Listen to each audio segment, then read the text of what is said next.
All right, this is Geometry B, Unit 7, Lesson 4. The title is Angle Measurements and Segment Lengths. I will admit right off the start there's a lot of information in this lesson, so I'm going to break this up into several videos.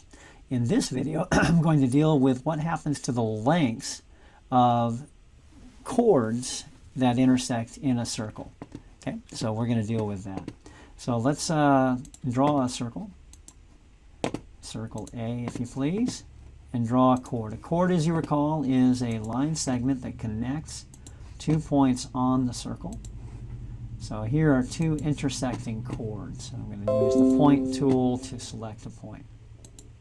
Okay, that they intersect at G. And I can move things around and see how it changes. And there we go. I'm going to measure the lengths here. So let's measure the distance between C and G, and between G and D, and between E and G, and between G and F. Now, at first glance, it doesn't look like there's any relationship here. Each one of these measurements is different. There doesn't seem to be any obvious relationship between the measurements. But let's see if we can figure something out. I'm going to use the algebra tool, the algebra window here. And I'm going to enter a formula. I'm going to enter CG times GD. Okay? And I'm going to enter EG times GF. So I'm going to multiply those together. And notice it gives me the value A and the value B. I'm going to drag A out here, and I'm going to drag B out here.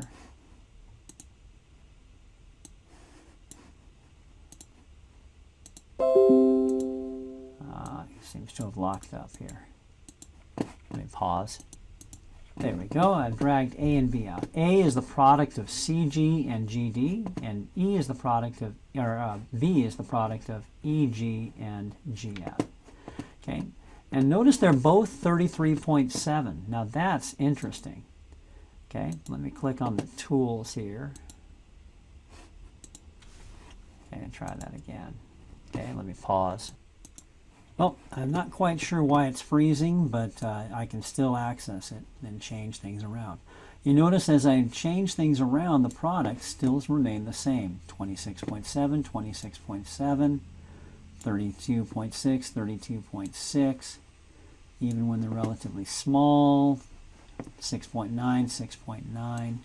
So we've discovered this rule that the intersecting chords divide each other so that their products, the products of their parts, are equal. Let's look at what that means here. Okay, in the case of a circle here, let's draw a circle, and let's present a problem you might be given. Okay, so we're going to draw a circle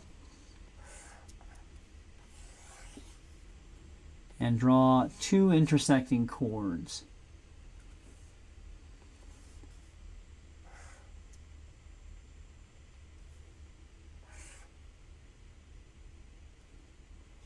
Okay, they do not have to go through the middle, though a diameter is a chord. Okay, and let's supply some parts here. Let's say this is 12 and this is 11, and let's say this is 8, and we want to know what this is. Okay, we're going to use the formula that says the chords are divided into so that their products of their parts are equal. So 11 times x is equal to 12 times 8. Okay, so x, if I divide by 11, is 12 times 8 divided by 11. Okay, and if I open Desmos, let me open Desmos.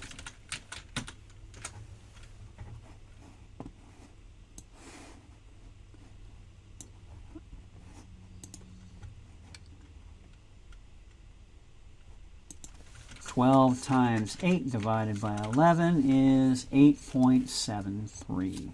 8.72 repeatedly, if you like. which is approximately 8.73. Okay, so that's the kind of problem you're going to be expected to do when chords intersect. When chords intersect, they divide each other so that their portions, their parts, have constant product. The multiplication is the same.